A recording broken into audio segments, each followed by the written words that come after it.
Hey guys, happy Friday, TGIF. Shabbat Shalom, Gut Shabbos. Happy almost weekend. Everybody's working for the weekend, as Loverboy once sang.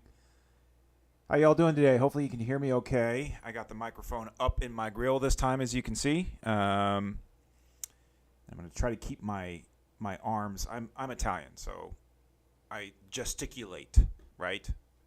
I talk with my hands. And last time, as I was talking with my hands, I was also banging, my arms back down on my desk, or kind of laying them on my desk, but it sounded like banging. So I'll try not to do that today. If I start to do that, just chat at me. Call me out in the chat. Okay, how we doing today, guys? Who we got on? Maria's here. Jay's here. Who's here? Sounds the best it's ever been. I'm getting there, guys. I promise. Thomas Bryan. Hey, Thomas. How's it going?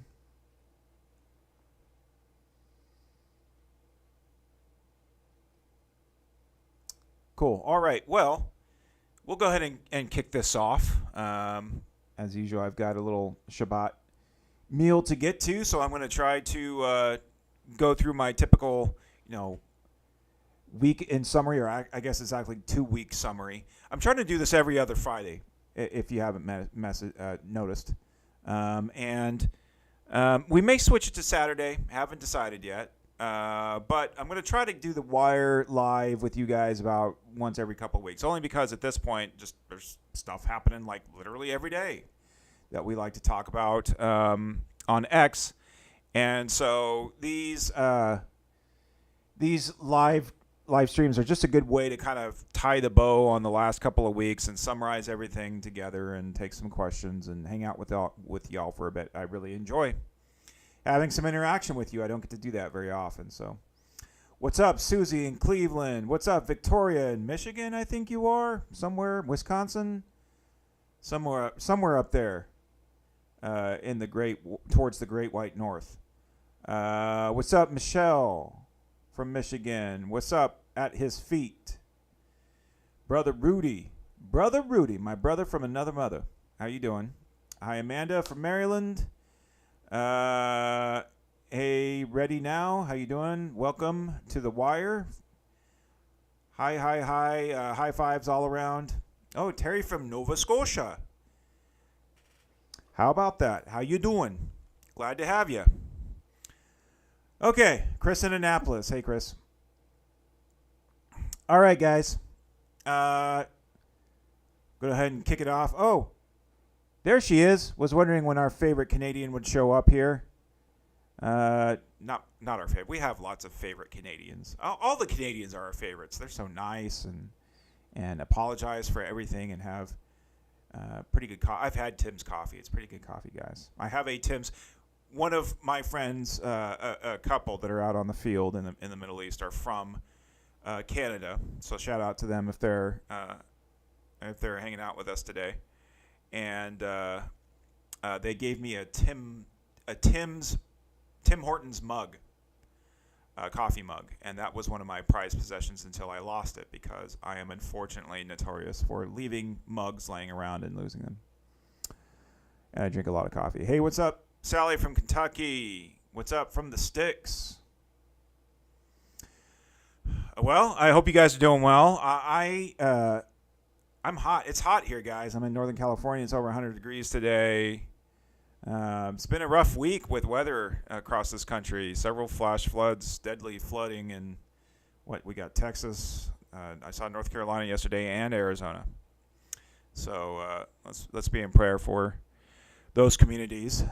But this is the live wire about the Middle East, the MENA, Middle East, North Africa. So we're going to go ahead and kick this off now. Peace is breaking out, guys, all over the world. It's peace and love. It's the hippies are finally getting their wish. It's world peace, and all the winners of Miss America are finally getting their wish for peace on earth. And everybody's finally getting along. At least it looks that way, or at least the U.S. government is really pushing everybody in that direction. Uh, and it seems like that is at least the trajectory of most of these conflicts that we've seen that have broken out, really, in some ways since the Arab Spring over a decade ago, but especially in the last almost 2 years now since October 7th. So October 7th, 2023, I should say. So let's kind of go through the laundry list here really quick. So far, the ceasefire with Iran is holding. There is, however, still some clandestine shenanigans going on behind the scenes. You might have noticed yesterday, Iran's new regular army chief of staff. So this is not the Iranian Revolutionary Guard Corps. This is their, regular army. Their new chief of staff of their military was assassinated. And we've seen several instances of these assassinations or mysterious fire breaks out or a mysterious explosion happens or whatever it may be since the ceasefire. What I think we could probably safely assume is going on here is that, first of all, 90% of Iranians hate their government, and that probably includes many Iranians in government, although, probably most of the support comes from those who are in government and business and who have gotten rich off of the Iranian regime. But otherwise, everybody else pretty much hates them, probably including many in government and military, in the Iranian military. And so there's probably, factions, underground factions of Iranian dissidents that are working with Mossad, possibly CIA, NDIA, possibly European intelligence agencies or other Middle Eastern Arab intelligence agencies to undermine the regime. And so that's probably where we're seeing some of the on-the-ground things that are happening there inside Iran. But so far, no hot war has broken out again. We're kind of back to the Cold War, the war between the wars, as they call it in Israel. But so far, no round two of the hot war. It would seem, at least for the time being, for the near future, that probably won't happen, or at least not with the consent and the blessing of the U.S. government. U.S. President Trump seems pretty determined not to return to war. He kind of did his thing, which was to drop 12 bunker buster bombs on Fordow enrichment facility, and at least partially, if not completely, demolish it. And that was, what he had been threatening to do for months, and what the majority of Americans believed he should do. And so he took the opportunity to do that. But now it seems that he's not interested in any further military conflict, especially involving the United States and Iran. Now, Israel has, in the past, acted on its own for its own self-preservation. It did so bombing a nuclear reactor in Syria more than a decade ago. It did so bombing a nuclear reactor in Iraq, in Saddam Hussein's Iraq, back in the 1980s, and has done other, taken other military action throughout the Middle East and in Africa over its 80-year history, with or without the consent or blessing of the U.S. government or any other government, because that's what the Israelis have to do to survive. But, that being said, it seems like the Israelis aren't necessarily in a rush to return back to open hostilities with Iran either. There is still question about how much enriched uranium Iran still possesses. That was highly enriched uranium, enriched up to at least 60%. Weapons grade is 90%, so it would only take about a week, maybe a little more than a week, if they still have centrifuges functioning somewhere in that country, to enrich that uranium back or up to 90-degree weapons grade purity. So we'll see if that becomes a possible segue into another round of conflict between Israel and Iran. There's still the pickaxe facility near Fordow, I think it is, that is even deeper underground, can't be reached by American bunker buster bombs. The massive ordnance penetrators would have to involve an operation on the ground. That's certainly within the realm of possibility. If you look at the way Operation Rising Lion went, I mean, it's been nothing but incredible surprises from the IDF for the past year and a half, especially in Lebanon against Hezbollah and against the IRGC and Iranian regime inside Iran. So that's completely plausible, but we haven't seen it yet. And as I mentioned, the zeitgeist in the region, if I can use that $50 word, is a push towards peace, and safety. So that's Iran. Almost, I don't know, counterintuitively, you might say, what we're seeing in other places is somewhat of an escalation on the part of the IDF. Certainly in Lebanon, and I no longer call it the ceasefire, I call it the some fire, because there are airstrikes every day. Whether they're taking out a top Hezbollah guy somewhere south of the Litani River where Hezbollah is not supposed to be, or bombing some weapons depot or rocket launcher or whatever it may be, there is at least one, if not more, strikes average per day in southern Lebanon right now. And this is Israel enforcing the terms of the ceasefire agreement that it made with Hezbollah, mediated by the Lebanese government last year. And so, thank you. Yeah, floods in New Mexico. Thank you for mentioning that. Sorry, squirrel moment there. So, this is just Israel, again, defending itself and holding Hezbollah to its commitment. And as we know, Hezbollah and Hamas and the IRGC, all these jihadist organizations lie through their teeth constantly, and feel justified in doing so in their jihad against the Zionists and against the non-Muslim world. They believe that is an acceptable tactic, known as taqiyya, to deceive your enemies for the sake of conquering them for Islam, the greater good, quote unquote, of conquering them for Islam.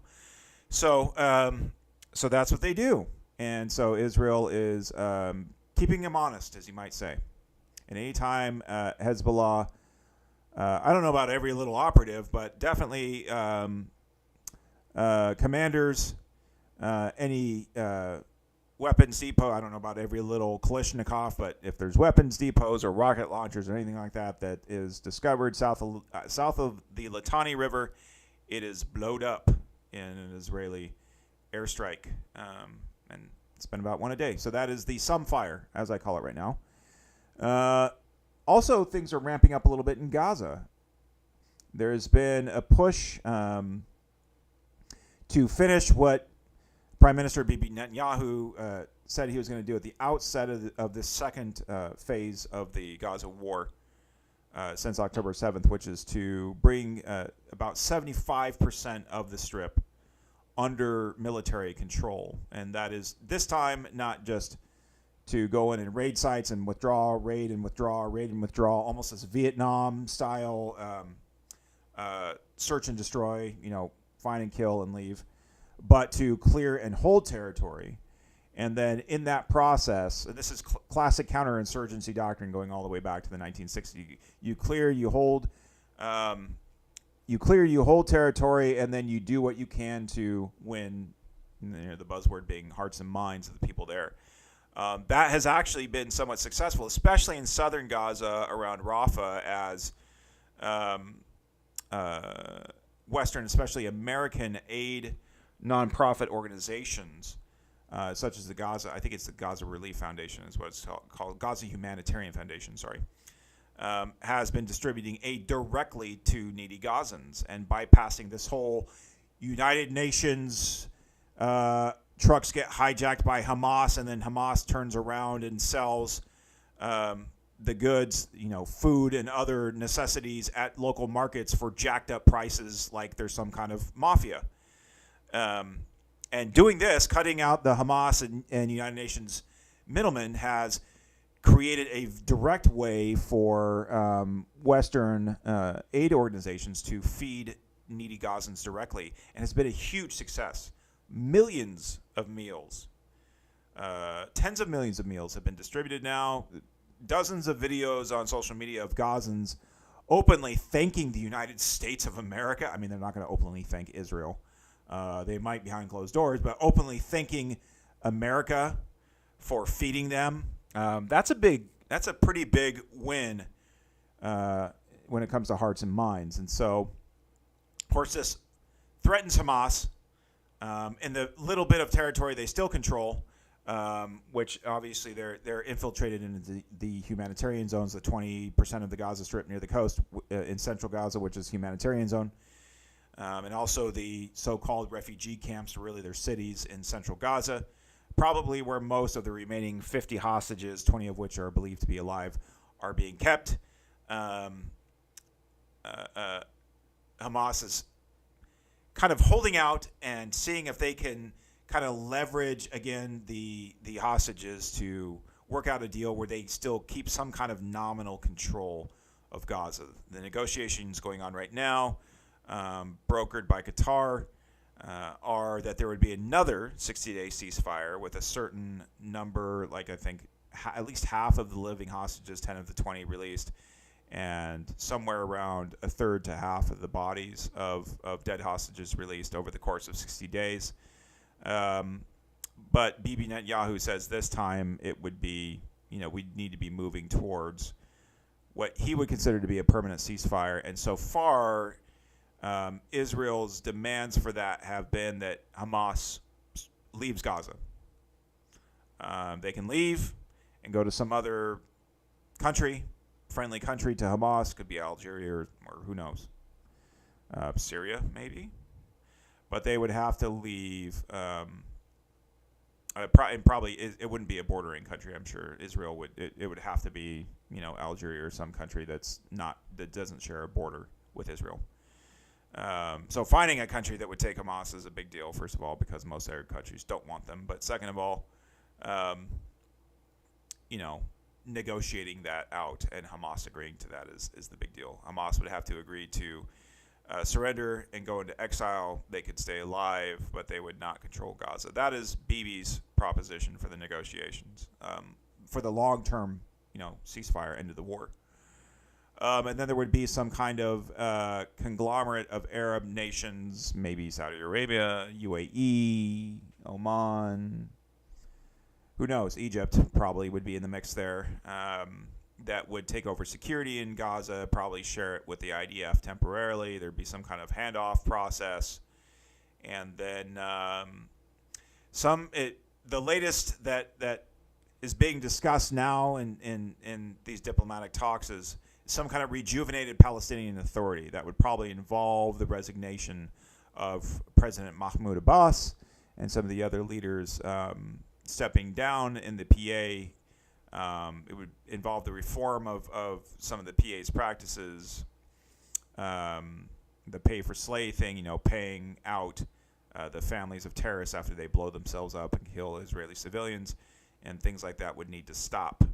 And there would at least, nominally on the surface anyhow, and there would have to at least be some kind of agreement on paper to lead to, according to Saudi Arabia, for Saudi Arabia to join this deal, there'd have to be some kind of autonomy for Palestinians in the West Bank. The West Bank is, and people sometimes, give me a hard time for calling it the West Bank. I understand the biblical terms for the land are Judea and Samaria. The political term for the political entity that exists there is the West Bank. It's on the west bank of the Jordan River. I know these are all politically charged terms, or that's a politically charged term at least.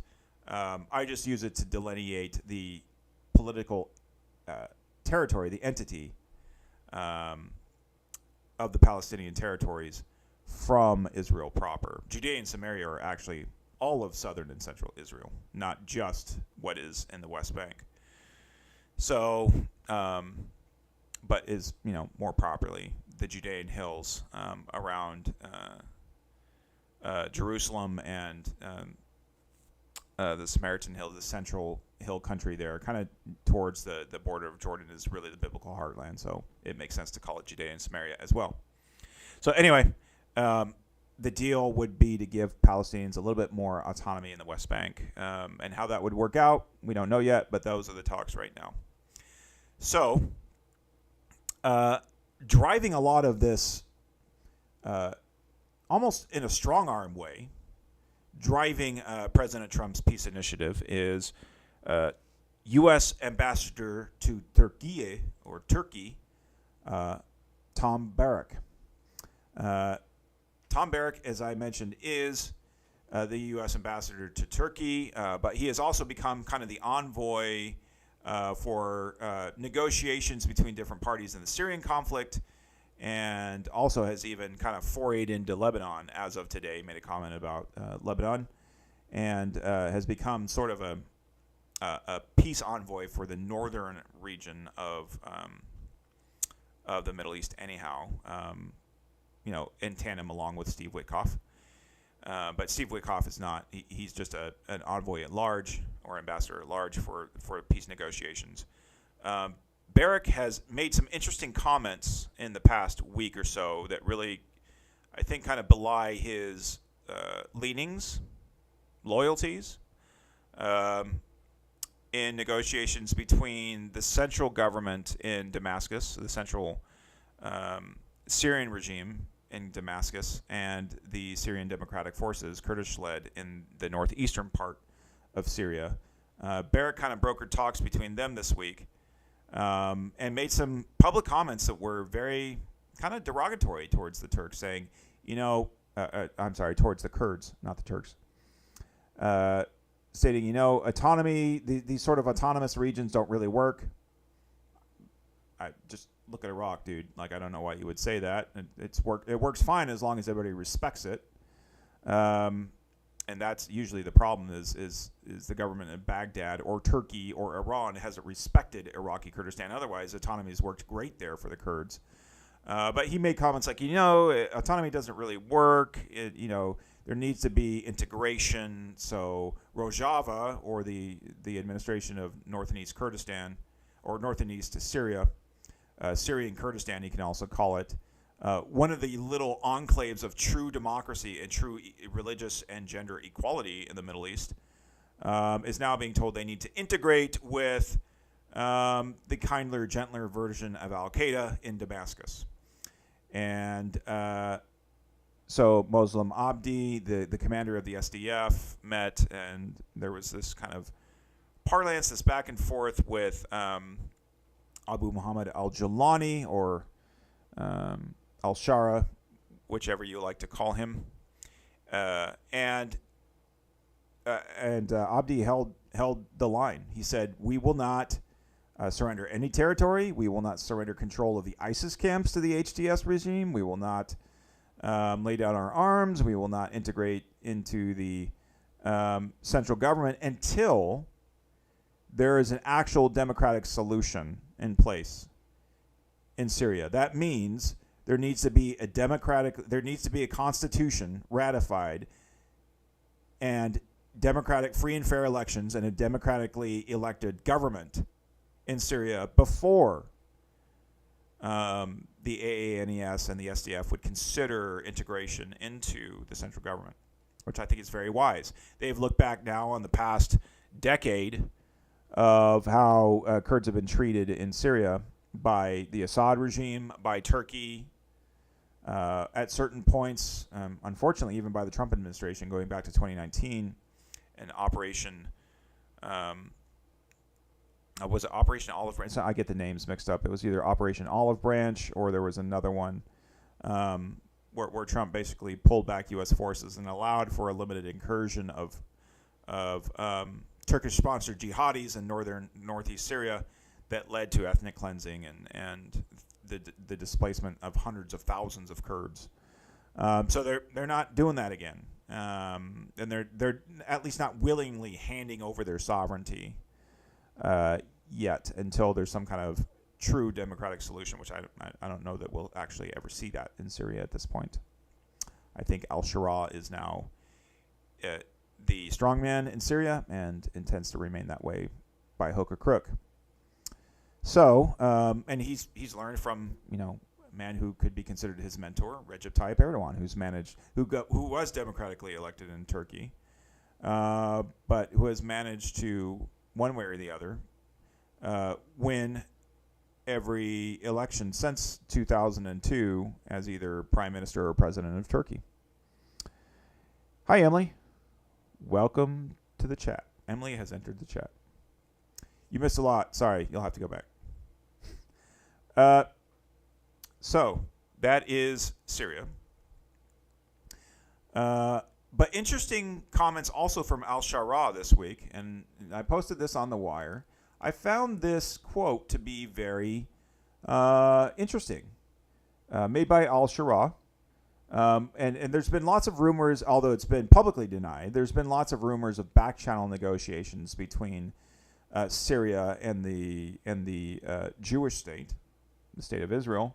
That's come in different forms. For instance, there's been kind of low-level diplomacy going on, or brokered diplomacy involving the United States. Now that Al-Shara and the new Syrian government are fully normalized with the United States of America, there is diplomatic relations there. Al-Shara sent a Syrian businessman, a well-connected businessman, to the Israeli Knesset, the Israeli parliament, this week.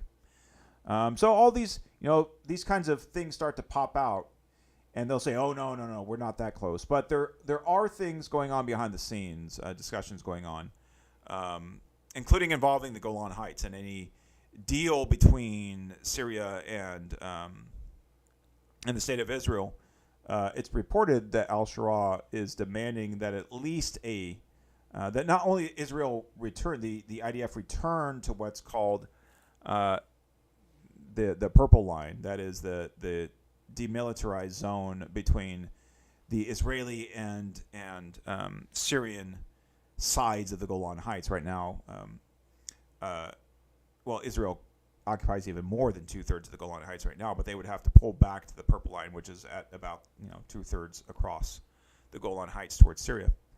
There are reports that Al-Shara is demanding that about 1/3 of that territory that Israel has controlled since 1967 would either need to be returned to, would either need to be demilitarized. I've seen that it would be demilitarized or returned to Syria, or that Israel would have to pay a 50-year lease for the land and give compensating territory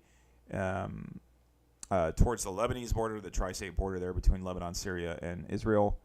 And the quote there being that, that the peace deal isn't going to be free, as he would say. So here, once again, we see Al-Shara acting as a very adept negotiator. He was a surprisingly effective military commander for Al-Qaeda, what was Al-Qaeda in Iraq and then Syria, and then became this leader of this conglomerate called HTS that drove into Damascus at the end of last year. And so he's shown himself to be a very astute military commander, but also a very adept negotiator. And, at the same time, making public statements like this. Opportunities like this, that is for peace, come once in a century in the Middle East. Let's take advantage of this window. Let's not miss it. I want Israeli, Syrian, Saudi, Palestinian, and Jordanian children to grow up with hope. Very interesting statement. He wants Israeli children, as well as all, Arab children from all these nations, to grow up with hope. And so he is both behind the scenes, a very shrewd negotiator, but also publicly, he's got the chops. Guys, he's good. He interviews well. He cleans up well, as you would say. So, we'll continue to watch this guy and see what unfolds here. There's all kinds of predictions about what could happen in the next 6 months. There is definitely, though, a push to get a peace deal finalized between Syria and Israel in the next year, and maybe even by the end of this year. That's very aggressive. But I would say maybe sometime, if not this year, sometime next year, we could expect to see unless something derails it, and who knows. But if things continue on course as they are, with peace being the word of the day, then we could expect to see a deal between Israel and Syria within months. So that's Syria. We talked about Iran. Lebanon also is on the docket for peace. There are ongoing peace talks between Israel and Lebanon. There has never been a peace deal between Israel and Lebanon. They've technically been in a state of war since Israel's inception in 1947, 48. And so this would be another big clinch for the Trump administration. And again, Tom Barrack, I won't call him Barack. Sorry, Freudian slip there. Tom Barrack is making comments out in the media again today, putting pressure on the government of Lebanon, and specifically on Lebanese Hezbollah. That, hey guys, essentially that Lebanon needs to get with the program and needs to make a deal. And if they don't, they're going to get left behind, and everybody else is going to, join the Abraham Accords with Israel, except Lebanon. They're going to get left out, which is interesting because he's the ambassador to Turkey, and it makes sense maybe with Turkey's involvement in Syria for him to help mediate between al-Shura and the Kurds in Syria, but now he's making comments about Lebanon. And so this guy talks a lot. He's I've heard a lot more from him this week than I have from Steve Witkoff, which may not be a bad thing depending on your opinion of him. But Barrack's comments definitely, he is the ambassador to Turkey, and so therefore his comments definitely lean pro-Turkey and seem to have Turkey's interests in mind, if not the U.S. government's interests in mind. So, but so far the Kurds in Syria holding the line. Kurds in Iraq is a different story. And here again, we see another push towards peace. Many of you follow The Wire know that a few months ago, Öcalan, the leader of really the leader of the PKK and the leader of Kurdish autonomy inside Turkey since at least the 1980s, if not the 1970s, the insurgency against the Turkish government by the PKK began in the early 80s, I believe. And he called on his followers, first in Turkey and now in Iraq, to lay down their arms. The PKK has been active in Iraq since the ISIS years about a decade ago. And the Turkish military has chased them there. And despite the fact they pose absolutely no threat to the people of Turkey at all, has continually bombed and in some cases maybe even gassed PKK positions in the mountains between the Turkish and Iraqi borders, and that's been ongoing for about 10 years now. There's still Turkish outposts up in the northern mountains of the Dahuk province, and some checkpoints. So the PKK is now disarming voluntarily, unilaterally, without any promises or action on the part of the Turkish government. And Öcalan basically has argued that it's not really working anymore for there to be, a military insurgency against a militant insurgency against the Turkish government. The Kurds would do better to be a uniquely political force in Turkish politics. Again, I've compared the PKK to the IRA in Ireland, and they're now kind of on the same kind of trajectory that Ireland has been on for the past 30 years or so, towards there's always armed factions that break off, splinter off, and do their own thing. But for the most part, the majority of the organization, whether it's the IRA or the PKK, has begun to normalize, has begun to disarm and become a purely political movement, which in general we would say is a good thing. The difference here is the Turkish government is not the British government, right? And the Kurds have very good reasons, you could say, at least from a worldly perspective, although we would never advocate violence from a biblical perspective. You could say, by the world's logic, that the Kurds have had very good reasons to fight an insurgency of the past 40, 50 years. And,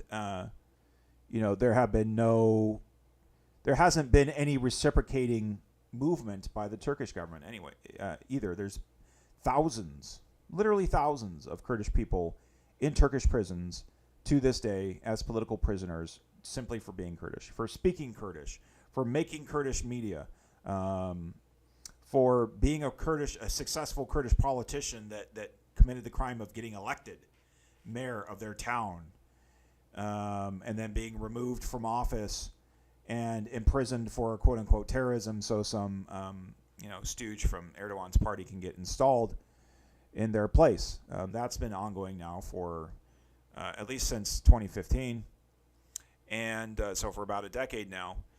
So far, we haven't seen any. I would expect, the reciprocating action on Turkey's part would be to begin to release these prisoners from Kurdish or from Turkish prisons, to normalize with the pro-Kurdish parties like the DEM party. I was in Turkey just last year and met a Kurdish man in the Kurdish majority area of Turkey who he's a musician. He sung me some beautiful Kurdish folk music, and he's also a filmmaker. And he said, "There's a warrant out for my arrest for doing this, And one day they might, he's married, he has a family. One day they might arrest me and throw me in prison." And he just lives with that reality. A Kurdish woman we met that helps to care for victims of Turkey's earthquake. Many of you know in 2023 there was a serious earthquake in Turkey that killed tens of thousands of people, underreported by the government. And many people are still living in shipping containers to this day in the Kurdish majority areas because they're neglected by the Kurdish government or by the Turkish government. And some of them are Arabs, even are Syrian refugees that are Arabs. And this Kurdish woman cares for both Kurds and Arabs in these camps and has for over a year since the earthquake. So, and she's also in danger of being, arrested and thrown in prison. And these are very brave people who are doing incredible things. And it was a big step for the PKK to do this. And so we're hoping and praying that we see some reciprocation from the Turkish government. But all that being said, coming back to the main point is that is another form of peace that is breaking out in the Middle East right now. And really the only place where the PKK or an offshoot of the PKK, which is the PYD, which is really the backbone of the Syrian Democratic Forces, that's the only place where Kurdish militias are still, or soon the only place that Kurdish militias are going to be armed. Besides some smaller, militias that came out of Iran or other places like that. But as far as PKK and its offshoots, the PYD in Syria is about to be the only one left, interestingly. So that is the thing for today. Peace. That is the word of the day, as they used to say on Pee Wee's Playhouse. Whenever I say peace, you yell and scream in the chat. All right, guys. That is your quick summary monologue. I can hang out with you here for, say, another 15, 20 minutes maybe until 5 p.m. my time. And then I got to jet out of here to go do the Shabbat meal. So, any questions? So what are the strategic benefits for Julani to have the territory they are requesting? In general, the Golan Heights are a very strategic piece of land. It's a plateau, and anyone that holds that land has a strategic advantage over the nation on the other side of it. That was the case after the Israeli War of Independence, and between 1949 or so, when the war ended, 1948-49, when the war ended, and 1967, when the IDF took the Golan Heights, most of the Golan Heights, from the Syrian Arab Army, the Syrians shelled Israeli settlements in the northern Galilee constantly. Because it's just, if you've ever been to the Golan Heights, you can stand up, you kind of drive up this winding road, and you get to the top, and you can literally look down over the Hula Valley and see, hundreds of kilometers to the Lebanese border, to the Sea of Galilee. It's a very strategic location.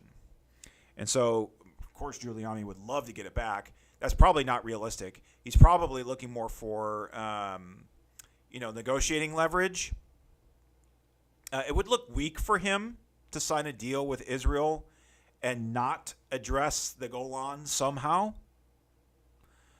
So he knows, and the Israelis are never going to give up territory in the Golan, ever. Not willingly, anyway. I'll put it this way. I won't say never. I would be shocked if they gave up an inch of territory in the Golan. There's now, Israeli, and they're not settlements in the political sense, but there's Israeli communities up there all over the place. There's Druze communities up there. They don't want to live under Giuliani's regime. And many of them are right up on the Syrian border. I've Druze village that we love, near the Lebanese, in the northern Golan, kind of near the Lebanese border, is right up on the Syrian border, close to Mount Hermon. So, there's no way. I would be, again, shocked. I mean, maybe if a different Israeli government were in control, besides Bibi's government, it would have to be a very far left government, though, because for the most part, Israelis, even if they, and most Israelis, by the way, don't like Bibi. I'll give you a little, insight into Israeli politics. The majority of Israelis are not supporters of Bibi. Most Israelis want the Gaza war to end and want there to be a negotiated deal for the hostages, according to polls, anyway. But that being said, Israelis are very united, for the most part, on wanting to keep the Golan Heights and not give any of it up. In fact, the Israeli government is trying to drive more people to settle in the Golan, offering them money to do so. And the Golan is one of the least expensive places to live in the country. So I don't see them giving up any territory. But he can't look weak, and in that part of the world, projecting strength is what diplomacy is about. So he has to get something for officially giving up the Golan. And that could be money, and that could be compensating territory elsewhere. There's a few Becca Farms and a few other places that have been kind of bantered about. We don't really know for sure yet. We'll see. Israel doesn't seem to be on the train anymore for land for peace. So that might be a hard bargain. But al-Shura seems like a good bargainer. And the Israeli government might just want it bad enough to give up some land, even if it's not Golani land. That's just my opinion. We'll see what happens. Something fishy going on in the PKK Turkey situation, Victoria says. Yes, I'm apprehensive, nervously hopeful. I can't say that I'm sad to see an insurgency end, and I definitely can't say that I trust the Turkish government to do the right thing and reciprocate. And again, the way that I would see they do that is they withdraw their military from Iraq. They start demilitarizing the Kurdish majority areas of Turkey. They start releasing political prisoners. It should be illegal to be Kurdish, to celebrate Kurdish culture, to speak the Kurdish language, to teach Kurdish in schools, to be a Kurdish mayor of a Kurdish majority town. That should all be legal and allowed and accepted and celebrated. So, whatever Erdogan's motives are for kind of these olive branch kind of things he's thrown out there but not really taking any steps on, I don't know. Maybe he's just trying to kind of deal with this issue before what would be the end of what he says is his last term after the election last year. We shall see. We'll see what happens. Unfortunately, the historical precedent, especially in the last 100 years, is, pardon my French, but the Kurds get screwed. Typically get screwed by anyone and everyone, hence the famous saying that the Kurds have no friends but the mountains. Hence our ministry among them, because we love them and we want them to have better friends than mountains. Okay. October 7th, the trajectory of the world for it seems. Yes, October 7th did change the. There have been these kind of watershed moments in the last 25 years. I'd say 9/11 was one. I'd say the Arab Spring was. They've been about 10 years apart. The Arab Spring was one, and then I'd say October 7th was also one. Not just for the Middle East region, but for the world. But certainly there have been these watershed events about a decade apart. October 7th was one of them. And now, as I mentioned in the last live stream, we're seeing kind of the full arc of this coming, whether or not there will be another war with Iran, we don't know. But the arc of that whole conflict beginning on October 7th may be tying up here. And that may be a reason why Israel's pushing so hard in Gaza right now, pushing so hard in Lebanon right now. I just posted today on the wire that 2 more battalions are being sent to the West Bank after a couple of deadly terrorist attacks there in Israeli settlements this week, is because Israel. This may be the last push in coordination with the Trump administration. Maybe the last big push before the ends of these conflicts.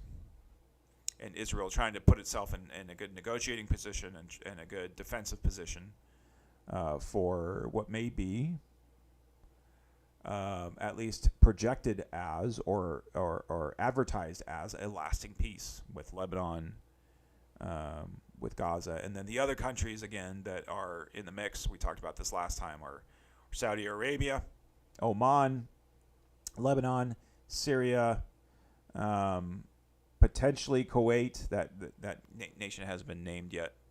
But at least Saudi Arabia's stated precondition for a peace agreement with Israel, some kind of deal for a Palestinian autonomy, whether that's a state or some kind of autonomous region like what the Kurds have in Iraq, for instance, is yet to be seen. And how it would work out is yet to be seen. You are welcome for the explanation. He's being called Julani now by his fellow Muslims. Yeah, he's not so popular in jihadi circles these days. ISIS hates him. But, go figure. ISIS hates everyone who's not ISIS, including Al-Qaeda. And they've hated him for a long time. That's nothing new. But, he's, again, a very shrewd politician. And he saw that going full jihadi doesn't go over well. That doesn't turn out well. Just ask Abu Bakr al-Baghdadi how that turns out. Or even Osama bin Laden.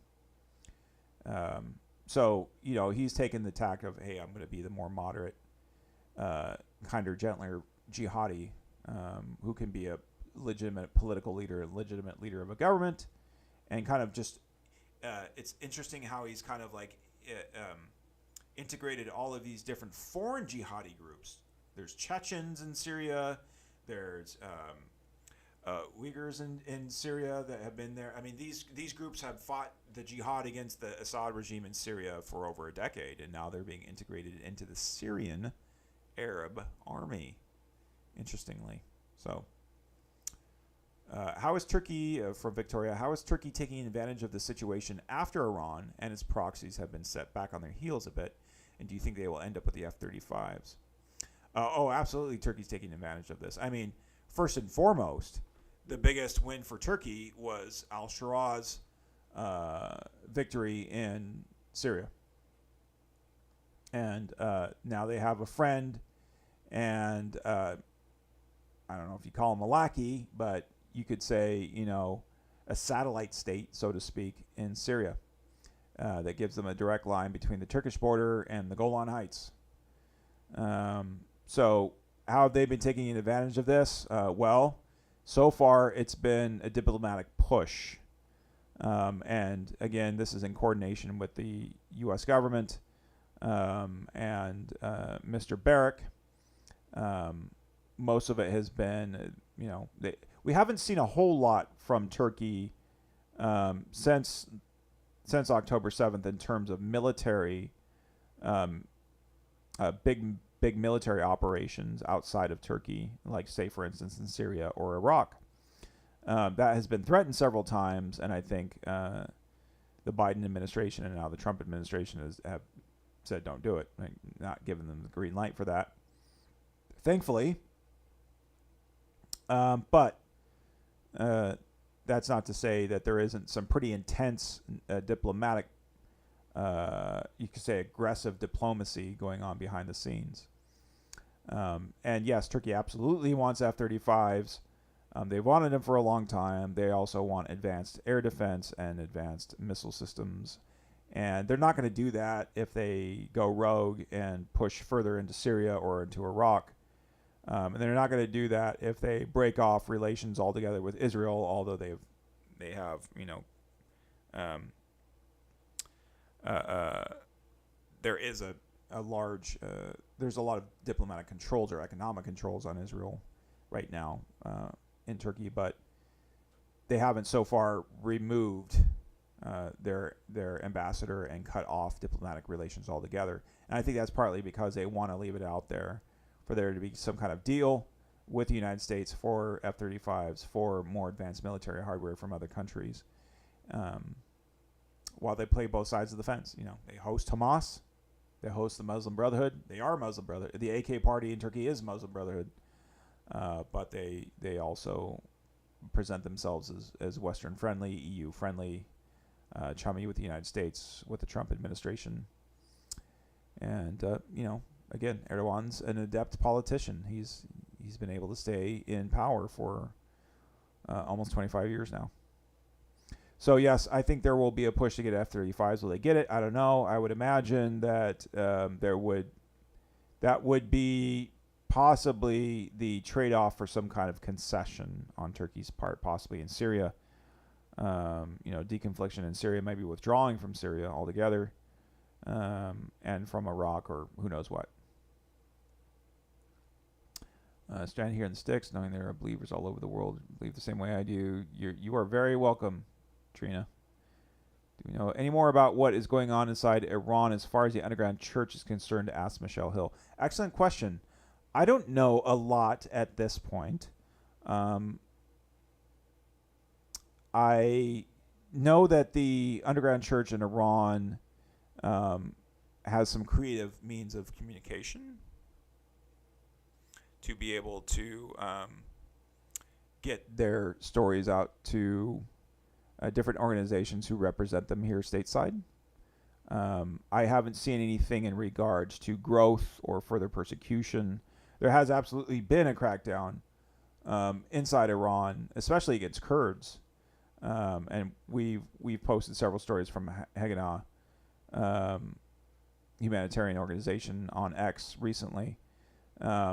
A definite uptick in arrests, definite uptick in executions. I haven't seen any of that related specifically to Christians or the underground church. Could be true, probably is true. If any of you know of any sources for that, feel free to post it in the chat.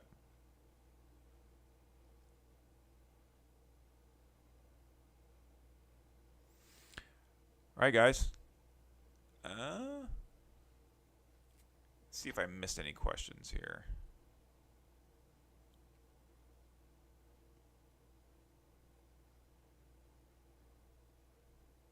No, I think that was all of it.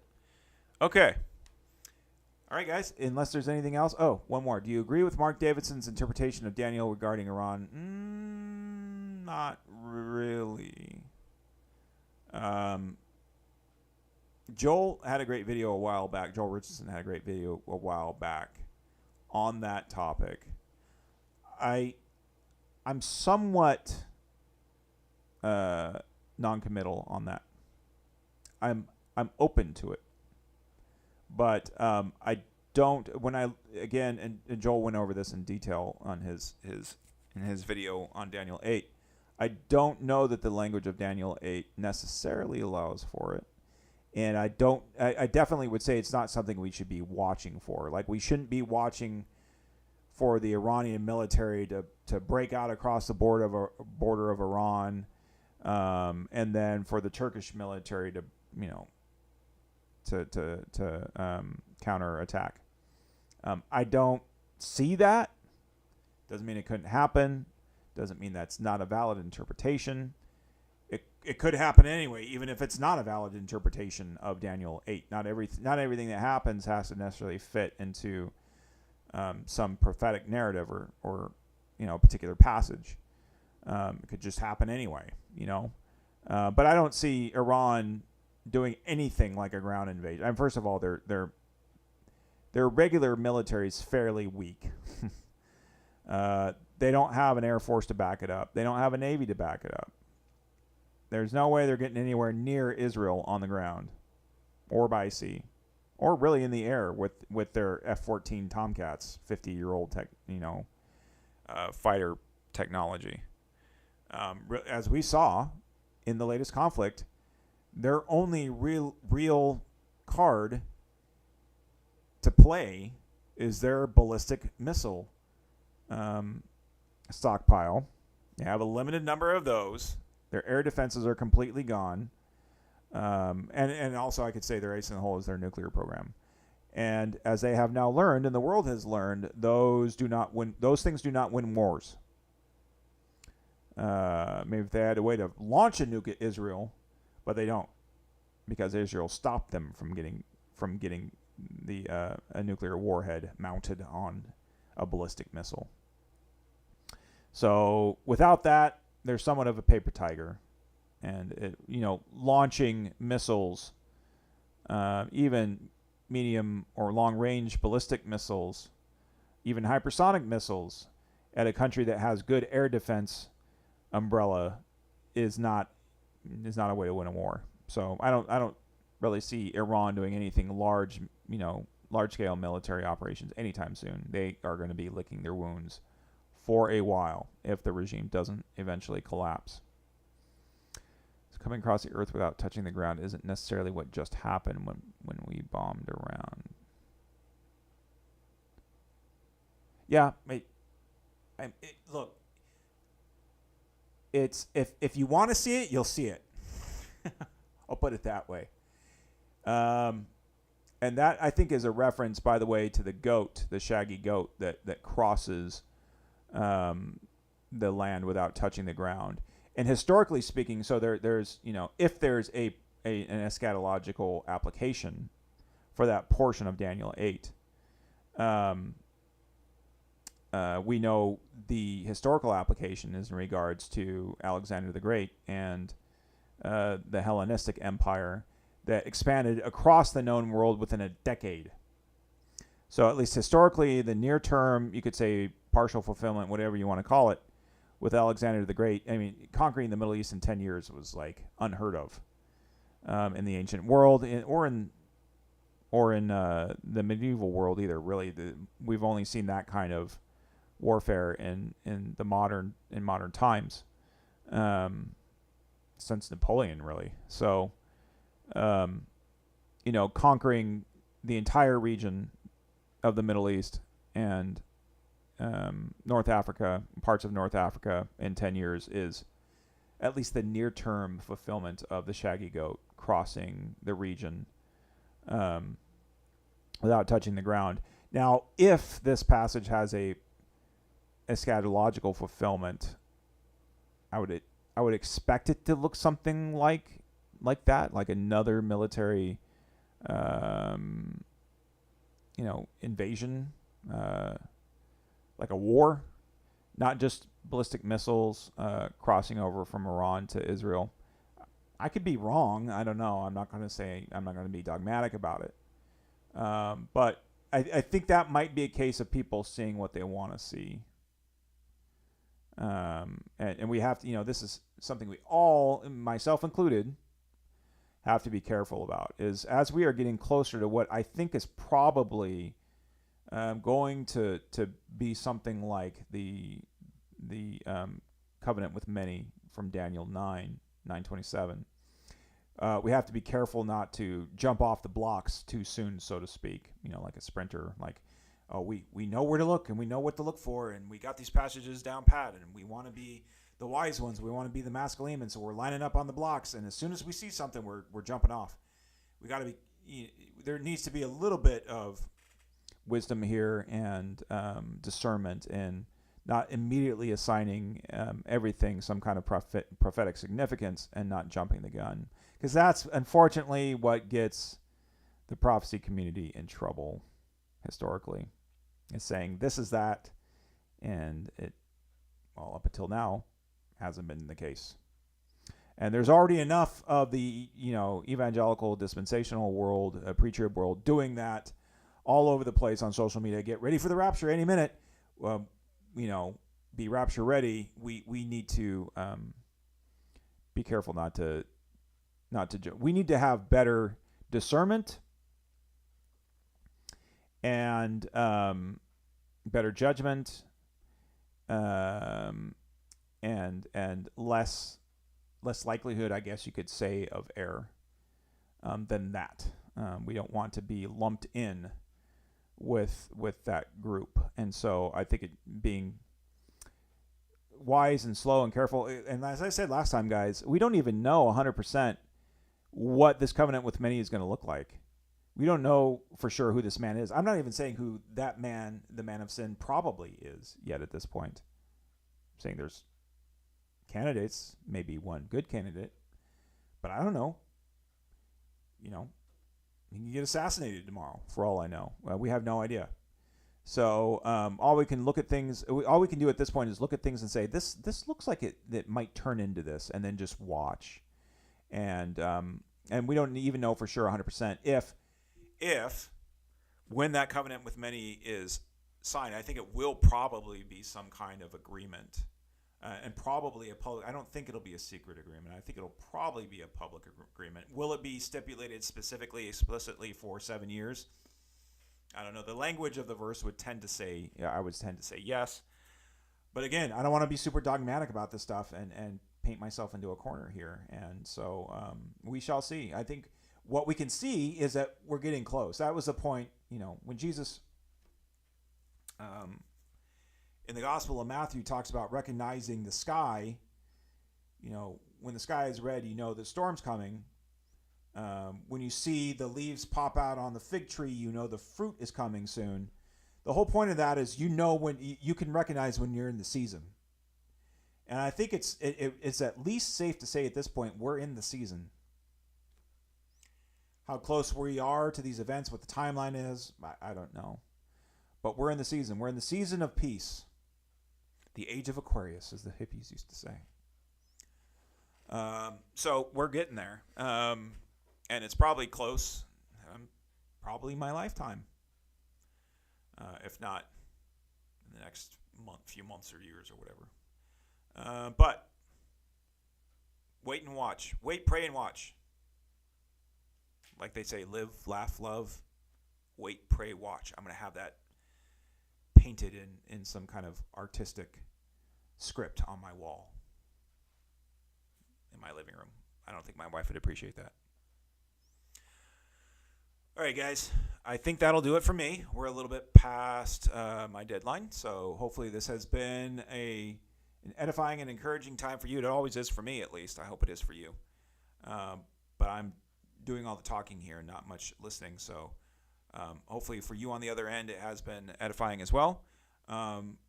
Please, let's continue the conversation on X. We try to keep up with the comments. We try to keep up with the direct messages as much as we can, while also having day jobs. And, this is just a volunteer gig for us.